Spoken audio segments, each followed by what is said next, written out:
मैं हूं मासूम हैदर। इस वीडियो में मैं आपको बताने वाला हूं types of the pain and transmission of the pain. Video start करने से पहले आप मेरा चैनल सब्सक्राइब कर दें, बेल आइकन को प्रेस करें ताकि मेरी नई आने वाली वीडियोस का नोटिफिकेशन आपको मिल सके। तो स्टार्ट करते हैं। अब होता क्या है कि पेन के जो सारी के रिसेप्टर्स हैं वो होते हैं फ्री नर्व एंडिंग। लेकिन पेन जो है, जब भी कोई बॉडी के ऊपर स्टिमुलस अप्लाई किया जाता है पेनफुल, तो इसके बाद दो तरह की पेन आती है। एक यकदम स्टिमुलस अप्लाई करने के बाद आती है और एक कुछ उसके सेकंड्स के बाद आती है। वो डल होती है। जो पहले वाली होती है वो फास्ट होती है, शार्प होती है। तो ये दो तरह की पेन की टाइप्स क्यों बनी? जवाब इसका ये है कि बेशक रिसेप्टर्स जो इसके होते हैं फ्री नर्व एंडिंग होते हैं, क्योंकि पेन जो है इसकी ट्रांसमिशन का पाथवे दो डिफरेंट अलग अलग होते हैं। इसी वजह से जो पेन होती है इसकी दो डिफरेंट टाइप्स होती हैं। एक होती है फास्ट पेन, एक होती है स्लो पेन। अब पेन की टाइप्स का डिफरेंस क्या है ये मैं आपको अभी इसको डिटेल बाद में बताता हूँ। पहले मैं आपको इसकी ट्रांसमिशन बता दूँ। तो पेन क्योंकि एक सेंसेशन है, तो कोई भी सेंसेशन जो है रिसेप्टर्स जब इसका एक्टिवेट होता है तो नर्व फाइबर एंटर होता है स्पाइनल कॉर्ड में, और स्पाइनल कॉर्ड के डॉर्सल हॉर्न से एंटर होता है। तो आप ये देखें, एक section of the spinal cord यहाँ पे दिखाए गए। स्पाइनल कॉर्ड का जो सेंट्रल एरिया होता है जिसको कहते हैं ग्रे मैटर, ग्रे मैटर को डिफरेंट छोटे छोटे एरियाज़ में डिवाइड किया जाता है। हर एक एरिया को कहते हैं लेमिना।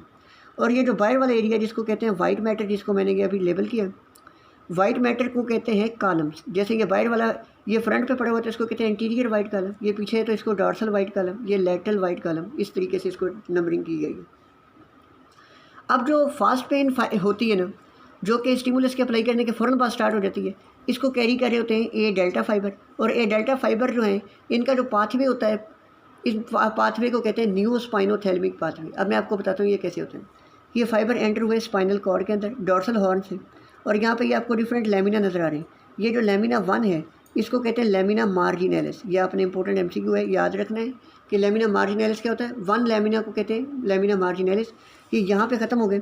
यहाँ पे आपको डिफरेंट डॉट्स नज़र आ रहे हैं। ये सिर्फ एक ही डॉट नज़र आएगा नियोस्पाइनिक थैलेमिक पाथवे में, क्योंकि ये सेंसेशन जाती मेनली एंट्रोलेटरल पाथवे के थ्रू। तो अब ये क्या होगा कि यहाँ पे फर्स्ट ऑर्डर न्यूरॉन आए, लेमिना मार्जिनैलिस में टर्मिनेट हो गए। जो सेकंड ऑर्डर न्यूरॉन थे इनके फाइबर जो निकले ये अपोजिट साइड पे क्रॉस करके चले गए एंट्रोलेटरल वाइट कॉलम में, और यहाँ से ये ट्रांसमिट होके अपवर्ड चले गए। इस पाथवे को कहते हैं नियोस्पाइनोथैलेमिक। अब आगे किस तरीके से ये जाते हैं इसकी डिटेल मैं आपको अलग बताता हूँ, क्योंकि आगे डायग्राम अच्छी नहीं बनी हुई।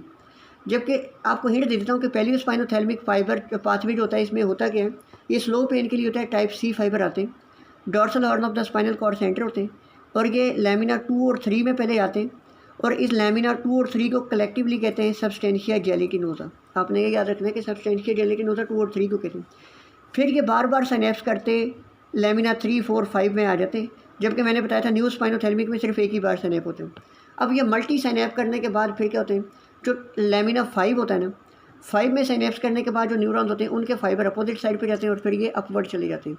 तो इस तरीके से न्यू स्पाइनोथैलेमिक पाथवे जो एक मोनोसिनेप्टिक पाथवे, जबकि पहली स्पाइनोथैलेमिक पाथवे जो स्लो पेन के लिए होता है ये एक पॉलीसिनेप्टिक पाथवे होता है। अभी उसी तरह मैंने वही डायग्राम को दोबारा ड्रा किया है कि ये डॉर्सल हॉर्न से ये ब्लैक कलर के जो फाइबर हैं ये हमारे पास हैं लेमिना 1 में जो टर्मिनेट किए और उसके बाद अपोजिट साइड पे चले गए, ये न्यू स्पाइनोथैलेमिक पाथवे, और ये ए डेल्टा फाइबर आई थी। जबकि टाइप सी फाइबर ये जो मैंने ऑरेंज कलर में दिखाए ये आपने देखें यहाँ पे डिफरेंट जगह पे साइनेप्स करते आते हैं और एंड पे ये अपोजिट साइड पे क्रॉस करके ये भी अपवर्ड ट्रांसमिट हो जाते हैं। अब मैं आपको ये दिखाता हूँ कि ये ऊपर किस तरह जाते हैं, क्योंकि यहाँ पे जो न्यू स्पाइनोथैलेमिक पाथवे, क्योंकि इसमें एक ही बार साइनेप हुआ, ये मोनोसिनेप्टिक पाथवे, इस वजह से इस पेन की जो होती है लोकलाइजेशन होती है वो ज़्यादा होती है। अब ये पॉलीसिनेप्टिक पाथवे, इस वजह से स्लो पेन की लोकलाइजेशन जो हमारे पास होती है वो कम होती है। और दूसरी वजह ये भी है कि जिस एरिया, लेट्स सपोज इस एरिया में पेन था, इसको स्टिमुलेट किया गया तो इस एरिया के साथ साथ बाकी एरिया भी स्टिमुलेट हो जाता है। डिफ्यूज स्टिमुलेशन और पॉलीसिनेप्टिक पाथवे की वजह से स्लो पेन जो होती है ये लेस लोकलाइज होती है। तो अब इस डायग्राम में मैं आपको बताता हूँ कि जब स्पाइनल कॉर्ड से ये अपवर्ड जाते हैं फाइबर तो जाते कैसे। ये जो ब्लैक कलर के फाइबर है ये न्यू स्पाइनोथैलेमिक फाइबर है, जबकि ये क्या है हमारे पास, ये ऑरेंज कलर में दिखाए गए ये पहली स्पाइनोथैलेमिक फाइबर है। तो अब होगा क्या कि ये फाइबर अपवर्ड असेंड करते जाते हैं। ये सारी डायग्राम को आप फोकस करें। ये जो हमारे पास है ब्रेन स्टेम है जिसमें ये है मेडल्ला, ये पांच है, ये पीछे सेरिबेलम, ये हमारे पास क्या है मिड ब्रेन है, और ये सारा ऊपर है कॉर्टेक्स। अब ये फाइबर जो हैं ब्रेन स्टेम को क्रॉस करके जाके मेनली टर्मिनेट होते हैं किसमें, वेंट्रोबेजल न्यूक्लियाई। ये आपने याद रखना है, वेंट्रोबेजल न्यूक्लियाई ऑफ द थैलेमस में जाके टर्मिनेट होते हैं। और यहाँ पे ये सेकंड ऑर्डर न्यूरॉन, मैंने आपको पहले बताया था कि ये कौन से थे, second order neuron. Second order neuron यहाँ पे साइनेप्स करेंगे और न्यूरॉन जो पड़े होंगे थैलेमस में उनके साथ। अब वो जो न्यूरॉन थैलेमस में पड़े थे उनके फाइबर्स जो हैं वो निकलेंगे और वो कॉर्टेक्स में चले जाएंगे। जो न्यूरॉन थैलेमस में पड़े थे वो थे हमारे पास थर्ड ऑर्डर न्यूरॉन, तो थर्ड ऑर्डर न्यूरॉन कॉर्टेक्स में चले जाएंगे। कॉर्टेक्स में मैंने आपको बताया था कि ये जो लोब होती है हमारे पास, ये होता है सेंट्रल फिशर। सेंट्रल फिशर के पीछे एक एरिया होता है जिसका नाम होता है सोमैटोसेंसरी कॉर्टेक्स। तो सोमैटोसेंसरी कॉर्टेक्स में ये फाइबर जो हैं यहाँ पे आके टर्मिनेट हो जाएंगे और इनका कुछ हिस्सा जो है न्यू स्पाइनोथैलेमिक फाइबर, ये जो मैंने ब्लैक कलर में दिखाया, रेटिकुलर फॉर्मेशन को मिलता है। जबकि जो पैलियोस्पाइनोथैलेमिक फाइबर है जिसको ऑरेंज कलर से दिखाया है, ये थोड़े से फाइबर सिर्फ जाते हैं थैलेमस में, जबकि ज़्यादातर फाइबर किस में चले जाते हैं, ये चले जाते हैं रेटिकुलर फॉर्मेशन में। और ये थैलेमस मैंने दिखाई है, थैलेमस में ये होता है लेमिना। अब लेमिना के अंदर न्यूक्लियस पड़े होते हैं, इनको कहते हैं इंटरलेमिनार न्यूक्लियस। तो ये इंटरलेमिनार न्यूक्लियस में चले जाता है। और ये जो मिड ब्रेन होता है ना सेंटर में, इसके अंदर पड़ी होती है एक सेरिब्रल एक्विडक्ट, इसके इर्द गिर्द ग्रे मैटर होता है, इसको कहते हैं पेरी इक्विडक्टल ग्रे मैटर। तो ये फाइबर इसमें चले जाते हैं और कुछ फाइबर चले जाते हैं रेटिकुलर फॉर्मेशन में। अब सवाल ये पैदा होता है कि क्योंकि स्लो पेन के फाइबर बहुत कम जाते हैं थैलेमस में, ज़्यादातर बाहर चले जाते हैं, तो इसी वजह से suffering type of the pain जो होती है ना, वो किस वजह से हो सकती है, रेटिकुलर फॉर्मेशन और ये जो बाकी एरियाज़ है ये काज करवाते हैं। क्योंकि फास्ट पेन के फाइबर इन एरिया में जाता ही नहीं, तो इस वजह से suffering type of pain, slow pain होती है। और दूसरी वजह ये भी है कि ये बाहर एरिया में क्यों गए। अगर हम कॉर्टेक्स को रिमूव भी कर दें तो पेन की कॉन्शियस परसेप्शन फिर भी हो जाती है, क्योंकि ज़्यादातर जो स्लो पेन के फाइबर है ना, वो बाहर एरिया जैसे कि रेटिकुलर फॉर्मेशन, इंटरलेमिनार न्यूक्लियस में चले जाते हैं। फिर सवाल ये पैदा होता है कि अगर पेन की परसेप्शन बाहर वाले एरिया जैसे reticular formation, interlaminar nucleus, periaqueductal grey matter से हो गई, तो कॉर्टेक्स का क्या फंक्शन है। कॉर्टेक्स का यहाँ पे फंक्शन ये होता है कि cortex quality of the pain जो है इसको जज करता है, नंबर 1। नंबर 2 कि अगर माइल्ड एरिया 3% एरिया को भी सिर्फ स्टिमुलेट किया जाए तो तब भी पेन को जो है परसीव कर देता है। दूसरी बात यह है कि क्योंकि पेन के फाइबर मिलते हैं रेटिकुलर फॉर्मेशन को, तो रेटिकुलर फॉर्मेशन जो है मेनली ब्रेन को एक्टिव रखती है।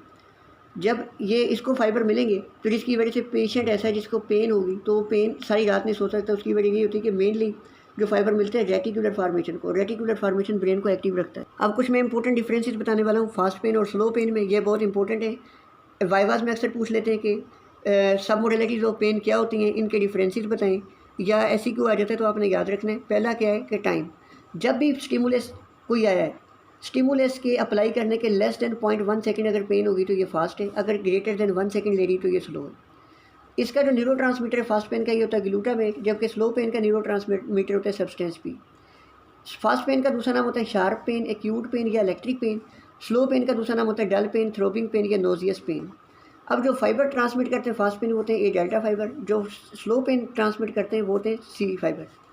अब जो स्टिमुलाई होते हैं मेनली मैकेनिकल और थर्मल स्टिमुलाई जो होते हैं ये फास्ट पेन काज करते हैं, और मेनली केमिकल स्टिमुलाई जो होते हैं ये काज करते हैं डल पेन। अब मेनली जो होती है स्लो पेन होती है, फास्ट पेन हमारे पास होती है सुपरफिशियल एरिया या स्किन में, जो डल पेन होती है या स्लो पेन होती है मेनली होती है डीप इंटरनल ऑर्गन्स में। उसके बाद मेनली फंक्शन क्या होता है, फास्ट पेन हमारे पास क्या होता है कि जैसी पेन हुई है तो हम स्टिमुलस से अवे भाग जाएंगे, तो ये स्टिमुलस को रिमूव करवाती है। जबकि जो काज है डल पेन उस वक्त तक ख़त्म नहीं होती जब तक काज इसकी जो है वो ठीक ना हो जाए। इसके बाद जो पाथवे ये न्यूरोस्पाइनोथैलेमिक पाथवे के थ्रू ट्रांसमिट होती है, जबकि ये होती है पैलियोस्पाइनोथैलेमिक पाथवे के थ्रू। और मैंने आपको पहले बताया था डिफ्यूज स्टिमुलेशन और मल्टी सिनेप्टिक पाथवे की वजह से, पॉलीसिनेप्टिक पाथवे की वजह से ये लोकलाइज नहीं होती, जबकि फास्ट पेन लोकलाइज होती है। फिर लेमिना जो है इसके फाइबर मेनली स्पाइनल कॉर्ड में टर्मिनेट होते हैं, लेमिना 1 या लेमिना मार्जिनलिस में, जबकि इसके फाइबर टर्मिनेट होते हैं 2 और 3 में, और एंड होते हैं मेनली 5 में, सब्सटेंशिया जेलेटिनोसा में। और इसके फाइबर मेनली टर्मिनेट जो होते हैं ना सेकंड ऑर्डर न्यूरॉन, फाइबर जो होते हैं सेकंड ऑर्डर न्यूरॉन के, वो 75% तकरीबन जो होते हैं वो टर्मिनेट होते हैं थैलेमस में। जबकि जो स्लो पेन होते हैं इसके फाइबर मेनली टर्मिनेट होते हैं रेटिकुलर फॉर्मेशन, इंटरलेमिनार न्यूक्लियाई और periaqueductal grey matter. Suffering type of the pain जो होती है वो fast pain slow pain cause करवाती है। और फाइबर जो थैलेमस में 75% जाते हैं इस फास्ट पेन की, और लेस दैन 25% जाते हैं स्लो पेन की। अगर आपको कोई क्वेरी हो आप मुझे कमेंट सेक्शन में बता सकते हैं। Thank you very much.